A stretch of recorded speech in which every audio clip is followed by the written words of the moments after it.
Hello everyone साथियों, कैसे हैं? मुझे उम्मीद है कि आप अच्छे होंगे।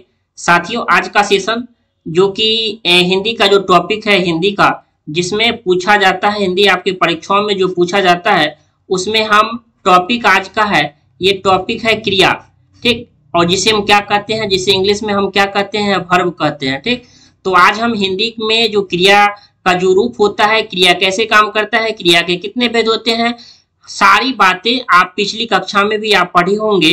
तो आज हम पूरा एनालिसिस करेंगे, क्योंकि यहाँ से आपके परीक्षाओं में प्रश्न जो है ये पूछे जाते हैं। तो वेरी वेरी इंपॉर्टेंट ये टॉपिक आपके लिए सेशन होने वाला है। तो एक एक करके हम क्रिया को पढ़ेंगे, और वो वाली क्रिया नहीं, ये जो आप जानते होंगे, ये कसम खाने वाली जो क्रिया होती है, कसम खाने वाली, कसम जो होती है, ये क्रिया नहीं पढ़ेंगे। हिंदी क्या, हिंदी व्याकरण पढ़ेंगे, हिंदी व्याकरण पढ़ेंगे। ये क्या है? हिंदी व्याकरण, आपका हिंदी व्याकरण आप पढ़ेंगे। हिंदी व्याकरण, हिंदी व्याकरण में ये जो क्रिया एक चैप्टर है, इसको हम अच्छे से पढ़ेंगे, क्योंकि संज्ञा सर्वनाम विशेषण आपने पहले ही पढ़ रखा है। तो ये हम इसके बारे में हम क्रिया को लेकर पढ़ेंगे। ठीक, क्रिया को लेकर जैसे आप ये देख पा रहे होंगे स्क्रीन पे, हम चित्र के माध्यम से समझाने की कोशिश कर रहे हैं, जिससे आपको अच्छे से समझ में आए।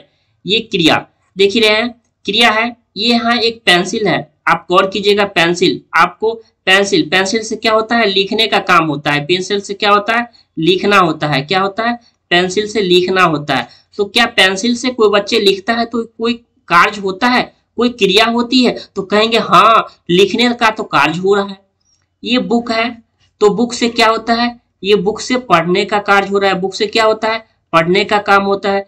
ये क्या है? ये आपका औजार बक्स है। ये घर क्या है? घर बनाया जा रहा है, घर बनाने का काम चल रहा है। क्या चल रहा है? तो घर बनाने का काम चल रहा है। ठीक, ये आपका मॉडल है। ये आपका क्या है? कॉपी, यानी विद्यार्थी क्या है? कॉपी पढ़ रहा है। क्या, किसको पढ़ रहा है? तो कॉपी को पढ़ रहा है, अपने नोट्स को पढ़ रहा है। क्या, किसको पढ़ रहा है? नोट्स को पढ़ रहा है। बुक को पढ़ रहा है, बुक कर पढ़ रहा है। वो बच्चा क्या कर रहा है? वो लिख रहा है।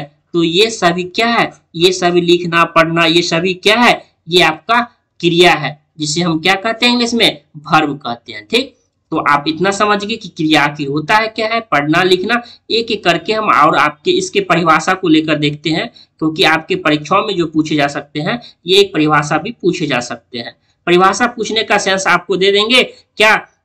जैसे ये है, ये आपको दे देंगे कि जिस शब्दों से यह पता चले कि कोई कार्य हो रहा है तो उसे क्या कहेंगे?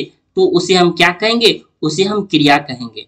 जैसे खाना, नाचना, खेलना, पढ़ना, मारना, पीना, जाना, सोना, लिखना, जागना, रहना, ये गाना, दौड़ना। देखिए, एक बात और आपको मैं बता रहा हूं, आप नोट्स लिख लीजिए, नोट्स में, कि जिससे क्या का पता चलता हो तो उसे हम क्या कहते हैं? ये आपका क्या होता है? ये क्रिया होता है। और कभी नहीं का भी पता चलता हो तो क्या का जब पता चले तो हमारा यह सकर्मक क्रिया, क्या, सकर्मक क्रिया। और जब क्या का पता नहीं चले तो अकर्मक क्रिया होगा। ठीक, तो ये राम खेल रहा है, राम क्या कर रहा है? क्या कर रहा है? राम क्या कर रहा है? तो राम खेल रहा है। मीना नाच रही है, मीना क्या कर रही है? तो नाच रही है। अली किताब पढ़ रहा है, पढ़ना क्या हो जाएगा? बाजार में बम विस्फोट मतलब हो गया। बाजार, बच्चा जो है ये पलंग से गिर गया है। बाहर बारिश हो रही है। क्या हो रही है? तो क्या हो रही है? क्या हो रही है? तो बारिश हो रही है। राधा नाच रही है। राधा क्या कर रही है? तो नाचना जो है ये आपका क्रिया हो जाएगा। मुकेश कॉलेज जा रहा है। मुकेश कहाँ जा रहा है? तो ये कॉलेज जा रहा है। ये आपका हुआ क्रिया की परिभाषा। और उसको क्रिया के जो भेद है, क्रिया के जो भेद हैं, तो क्रिया के भेद के रूप में कर्म के आधार पे दो हो गया। कर्म के आधार पे एक आपका हो गया अकर्मक क्रिया, और दूसरा आपका आता है सकर्मक क्रिया। ठीक, और फिर रचना के आधार पे संयुक्त क्रिया, नाम धातु क्रिया, पूर्वकालिक क्रिया और प्रेरणार्थक क्रिया। अब आपको इसमें क्या याद रखना है? जैसे पूछ देंगे कि कर्म के आधार पर क्रिया के इनमें से कौन कौन से भेद नहीं है। एक ऑप्शन दे देगा आपको सकर्मक, एक अकर्मक दे देगा, और तीसरा आपको संयुक्त क्रिया दे देगा। तो कर्म के आधार पे ये दो ही हैं। कितने हैं? ये कर्म के आधार पे, इसे आप याद कर लीजिए, कर्म के आधार पे सकर्मक और अकर्मक। और रचना के आधार पे आपका संयुक्त क्रिया, नाम धातु क्रिया, पूर्वकालिक क्रिया और अनार्थक क्रिया। अब ये जो सकर्मक अकर्मक ये है संयुक्त, और ये सभी को हम एक एक करके एग्जाम्पल सहित इस वीडियो में हम पढ़ेंगे। एक एक करके देख लेते हैं क्या आपका कहता है। सकर्मक क्रिया हम पढ़ते हैं। सकर्मक क्रिया में कहता है, देखिए लिखते हैं सकर्मक, क्या लिखते हैं? स्वकर्म। देखिए क्या लिखते हैं आप? स्वकर्म लिखते हैं, ठीक। तो स्व में क्या है? स्व का मतलब होता है साथ, जिसमें कर्म हो।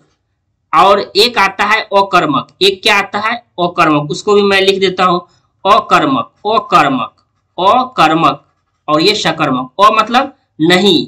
अ मतलब क्या होता है? अ मतलब होता है नहीं, जिसमें कर्म नहीं हो। यानी कहने का मतलब है अकर्मक में कर्म नहीं रहता है, कर्म नहीं रहता है। क्या रहता है? कर्म नहीं रहता है। और सकर्मक में क्या रहता है? कर्म रहता है। क्योंकि स्व मतलब क्या होता है? स्वकर्मक। क्या लिखते हैं? फिर से मैं बता रहा हूं, स्वकर्मक।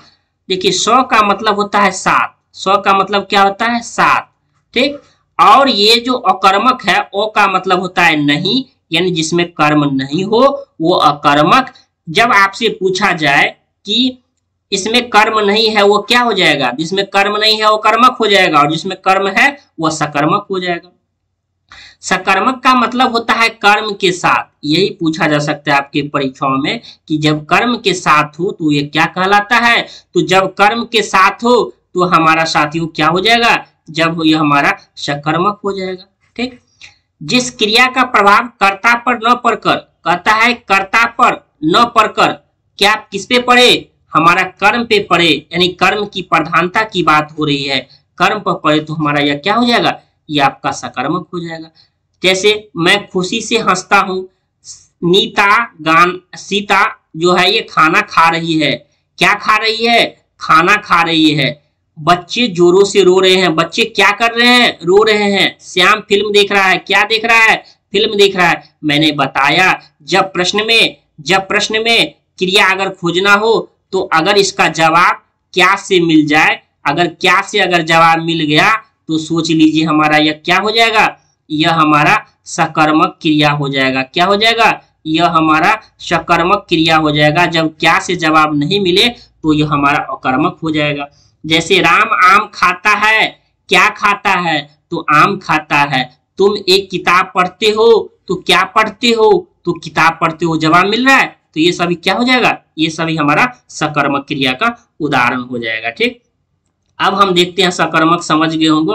अब हम एक एक करके अकर्मक पे आते हैं और इसको समझते हैं कि आखिर अकर्मक क्रिया। मैंने फिर से बता रहा हूं कि अकर्मक, उसके परिभाषा से ही याद रखेंगे। अकर्मक क्या होता है? अकर्मक, अ मतलब नहीं, यानी जिसमें कर्म नहीं हो उसे क्या हो? जिसे हम अकर्मक कहते हैं, ठीक। यानी जिसमें कर्म नहीं हो उसे अकर्मक कहते हैं। अकर्मक क्रिया की परिभाषा देखते हैं, साथ ही साथ उसके कुछ उदाहरण देखेंगे। अकर्मक क्रिया का मतलब होता है कर्म के बिना, यानी कर्म नहीं रहे। जिस क्रियाओं की कर्म की जरूरत नहीं पड़ती है या जो भी प्रश्न पूछने पर कोई उत्तर नहीं देता उसे क्या कहते हैं? अकर्मक। जैसे तैर रहा है। क्या तैर रहा है? क्या तैर रहा है? क्या तैर, ऐसा थोड़ी ना होता है क्या तैर, कौन तैर रहा है? कूद रहा है, कूदना। क्या कूद रहा है? क्या सो रहा है? क्या ठहर रहा है? क्या उछल रहा है? क्या मर रहा है, ठीक। जैसे वह जागता है। क्या जगता है? वो कूदता है। क्या कूदता है? सोना चमकता है। पक्षी उड़ रहे हैं। ये सभी हमारा क्या हो जाएगा? ये सभी आपको एक दो उदाहरण याद कर लीजिएगा अकर्मक क्रिया का। ये सभी क्या हो जाएगा? अकर्मक क्रिया का आपका ये उदाहरण हो जाएगा, ठीक। आप इसे जरूर याद रखिएगा, क्योंकि यहाँ से दे देंगे आपके परीक्षाओं में कि इसमें से कौन सा क्या है, कौन सा सकर्मक है कि कौन सा आपका अकर्मक है। यहाँ से आपके परीक्षाओं में पूछे जाएंगे, ठीक। ये आपके परीक्षाओं में जरूर देखने को मिलेगा, ठीक। तो सकर्मक अकर्मक हो गया। और सकर्मक में भी, उसमें सकर्मक में भी आपसे प्रश्न, सकर्मक या आपको अकर्मक से प्रश्न अगर रहता है तो यही पूछा जा सकता है, ठीक। तो इसे आप जरूर याद रखिएगा, यहाँ से प्रश्न देखने को मिलेगा। अब ये आता है दूसरा जो है, इसका जो 4 है, संयुक्त क्रिया, जैसा कि आप ऊपर इसको मैं इस स्लाइड को फिर से दिखाना चाहता हूं। ये जो रचना के आधार पर है, तो रचना के आधार पर हमारा ये 1 हो गया, ये हमारा नाम धातु 2 हो गया, पूर्वकालिक हमारा 3 हो गया, प्रेरणार्थक 4 हो गया। अब ये संयुक्त क्रिया क्या होता है, नाम धातु क्रिया क्या है, पूर्वकालिक क्रिया क्या है, प्रेरणार्थक क्रिया क्या है, इन सभी को हम अच्छे से डिटेल में पढ़ेंगे और देखेंगे चारों के कैसे कैसे ऑप्शन और कैसे परीक्षाओं में आपको परीक्षाओं में देखने को मिलेगा। तो पहला है संयुक्त क्रिया, क्या है, पहला आपका क्या हो जाएगा, पहला आपका संयुक्त क्रिया। संयुक्त क्रिया में कहता है कि जो क्रियाएं 2 या 2 से अधिक धातुओं से मिलकर बनी होती है, संयुक्त मतलब होता है जोड़ की बात हो रहा है, संयुक्त हो रहा है, संयुक्त हो रहा है, ठीक। तो 2 या 2 से अधिक धातुओं से जब मिलता है तो हमारा यह क्या कहलाता है, संयुक्त क्रिया। जैसे मैंने खाना खा लिया, खाना खा लिया, तुम घर चले जाओ, मीरा स्कूल स्कूल स्कूल और चलना, वो खाना खा चुका है, मीरा महाभारत पढ़ने लगी, प्रियंका ने दूध पी ली, मोहन नाचने लगा, ठीक ना। जैसे वह भागने लगा, वह भागने लगा, भागने लगा, ये सभी आपका क्या हो जाएगा, ये सभी आपके संयुक्त क्रिया के उदाहरण हो जाएंगे, जिसे आप अच्छे से पढ़ लिए, ठीक। उसके बाद आपका आता है नाम धातु क्रिया। देखिए क्रिया में जो है ना 1 नंबर का 2 नंबर का पूछ जाता है, तो ज्यादा इसमें डिफिकल्ट नहीं रहता है, तो इसीलिए आप आसानी से इसे बना लेंगे। नाम धातु क्रिया, नाम धातु क्रिया में कहता है क्रिया को छोड़कर संज्ञा, सर्वनाम तथा विशेषण से मिलकर बने संयुक्त क्रिया को क्या कहलाता है, यह हमारा नाम धातु क्रिया कहलाता है। जैसे हाथ से हथियाना, अपना से अपनाना, लज्जा से लजाना, ये बात से क्या होता है, ये बतियाना, शर्म से क्या होता है, ये आपका शर्माना होता है। तो नाम धातु में क्या होता है, अब ये जैसे इसमें होता है आप कह सकते हैं कि जैसे शर्म है, ठीक, शर्म है, मान लीजिए शर्म है, शर्म क्या है, ये आपका संज्ञा हो जाएगा, तो शर्म से शर्म का क्या हो जाएगा, ये शर्माना हो जाएगा, क्या हो जाएगा, शर्म का शर्माना। अब आपका दूसरा है हाथ, हाथ, हाथ का क्या हो जाएगा, हथियाना। इस तरह के अगर आपके एग्जाम्पल मिले तो आप यह नाम धातु पे जाएंगे। जैसे बात, बात, बात का क्या हो जाएगा, बात का हो जाएगा बतियाना, बहुत बतिया रहा है तू, बतियाना। इस प्रकार गति, लाठी का क्या हो जाएगा, लाठी का हो जाएगा लठिया, लाठी का क्या हो जाएगा, लठिया। इस प्रकार यह नाम धातु क्रिया का उदाहरण है। जैसे अगर उसमें 2 होता है, एक संज्ञा के आधार पर और एक विशेषण हो जाएगा, ठीक, एक विशेषण हो जाएगा। विशेषण में क्या है, गर्म, तो गर्म का क्या हो जाएगा, गरमाना, क्या हो जाएगा, गरमाना। उसके बाद जो हमारा नरम का हो जाएगा, क्या हो जाएगा, नरम का हो जाएगा आपका नरमाना, नरमाना। इस तरह नाम धातु क्रियाएं इस प्रकार बनते हैं। और नाम धातु क्रिया से इस प्रकार आपके ऑप्शन में अगर आपको मिले हथियाना, अपनाना, लजाना, बतियाना, शर्माना, तो ये सभी क्या हो जाएगा, ये सभी आपको नाम धातु क्रिया के उदाहरण हो जाएंगे। अब आपका अगला है पूर्वकालिक क्रिया, क्या है, पूर्वकालिक क्रिया। पूर्वकालिक क्रिया और प्रेरणार्थक क्रिया बहुत ही आसान है और यह वेरी वेरी इंपॉर्टेंट है, इसे आप वेरी वेरी लगा लीजिए, क्योंकि यही से पूर्वकालिक क्रिया से ही प्रश्न देखने को मिलेगा आपको, ठीक। पूर्वकालिक क्रिया में क्या होता है, जब कर्ता एक काम को समाप्त करके तुरंत दूसरे काम में लग जाता है, तब जो क्रिया पहले समाप्त हो चुकी है उसे पूर्वकालिक क्रिया कहते हैं। जैसे एग्जाम्पल से समझते हैं, पुजारी जी ने नहाकर पूजा किया, नहाकर, क्या करके, नहाकर, वह सामान चुराकर भाग गया, ठीक। वो जैसे उसको और अच्छे से समझते हैं आपको, जैसे इसमें कहते हैं पूर्वकालिक क्रिया में वह चाय पीकर सो गया, क्या पीकर, वह चाय पीकर सो गया, क्या किया, वह चाय पीना और सो गया, चाय पीना और उसके बाद सो जाना। वो खेलकर पढ़ने लगा, वो क्या करने लगा, वह खेलकर पढ़ने लगा, वो क्या करने लगा, वो खेलकर पढ़ने लगा, क्या करने लगा, वो खेलकर, तो खेलना और पढ़ना, ठीक। तो 2 काम हो गया, एक काम को समाप्त करके तुरंत दूसरे काम में, जैसे वो खेलकर, वो उसका क्या, ये खेलना समाप्त हो गया और फिर पढ़ने लगा। लड़कियां पुस्तक पढ़कर, क्या, लड़कियां पुस्तक पढ़कर जाएगी, एक पुस्तक पढ़ लेगी फिर वह जाएगी। राखी ने अपने घर पहुंचकर फोन किया, घर पहुंचना क्या हो जाएगा, और फिर फोन करना, खिलाड़ी खेल कर, पहले खेलेंगे और फिर बैठ जाएंगे। अनुजा खाना खाकर स्कूल गया, मतलब पहले खाना खा ली फिर स्कूल गई। यानी कहने का मतलब होता है कि जब कर्ता एक काम को समाप्त करके दूसरी काम में लग जाता है। इसी प्रकार के एग्जाम्पल दे देंगे आपको और पूछे जाएंगे, ठीक ना। तो इसी प्रकार जैसे कहेंगे ललिता ने पूजा करके भोजन किया। जैसे आप लोग भी बहुत सारे बच्चे भोजन करते होंगे, क्या करते होंगे, पूजा करके। तो ललिता ने क्या है, ललिता ने क्या किया, ललिता ने पूजा करके भोजन किया, ठीक, भोजन किया। तो एक हो जाएगा आपका पूजा करना, और पूजा जैसे ही खत्म हुआ तो अब इसके बाद उन्होंने भोजन किया। इस प्रकार पूर्वकालिक क्रिया के ये सभी उदाहरण हो जाएंगे, और पूर्वकालिक क्रिया के उदाहरण से ही आपकी परीक्षाओं में प्रश्न देखने को जरूर मिलेंगे, ठीक ना। यहीं से आपके और एक बचता है आपका प्रेरणार्थक क्रिया। ये भी आपको वेरी वेरी इंपॉर्टेंट है, क्योंकि अगर परीक्षाओं में जो प्रश्न बनते हैं तो पूर्वकालिक क्रिया या प्रेरणार्थक क्रिया दो से ही प्रश्न पूछे जाते हैं। तो प्रेरणार्थक क्रिया भी आपको अच्छे से पढ़ना होगा, क्योंकि प्रेरणार्थक क्रिया और पूर्वकालिक क्रिया दोनों से फिक्स है कि आपके यहीं से प्रश्न आपके पूछे जाएंगे, क्योंकि मैं वही ऐसे ही टॉपिक बता रहा हूं जहां से टॉपिक जो है आपके परीक्षाओं में पूछते हैं, ठीक। और यह भी आप नोट डाउन उस ऐसे जैसे प्रेरणार्थक क्रिया और पूर्वकालिक क्रिया दो को आप अच्छे से पढ़ेंगे। पढ़ना सब है लेकिन दो को विशेष ध्यान देना है, ठीक।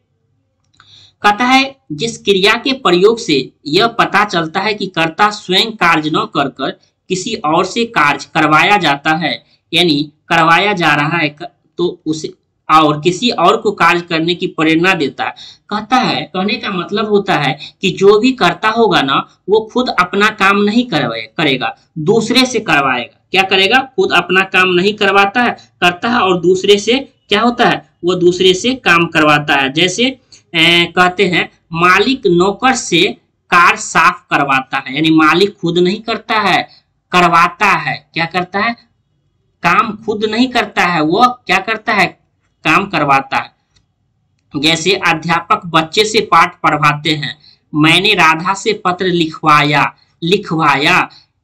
तुमने माली से सिंचाई करवाया, मतलब खुद नहीं किया, किससे करवाया, माली से करवाया। राधा ने कृष्ण से बांसुरी बजवाया, यानी खुद बांसुरी नहीं बजाया। तुमने मुझे शिक्षक से पिटवाया, यानी खुद नहीं पीटा, क्या किया, किससे पिटवाया, शिक्षक से पिटवाया। कहने का मतलब ये हुआ प्रेरणार्थक क्रिया का, जैसे माताजी ने, इस उदाहरण को लीजिए, माताजी ने पिताजी से क्या की, सब्जी मंगाई। क्या की, सब्जी मंगाई। माताजी ने पिताजी से सब्जी मंगाई। क्या हो जाएगा, किससे मंगवाई, माताजी जो है ये खुद नहीं गई, पिताजी से मंगवाई। तो माताजी खुद काम नहीं की लेकिन पिताजी से सब्जी मंगाई। नौकर ने मालिक से पानी छिड़कवाया।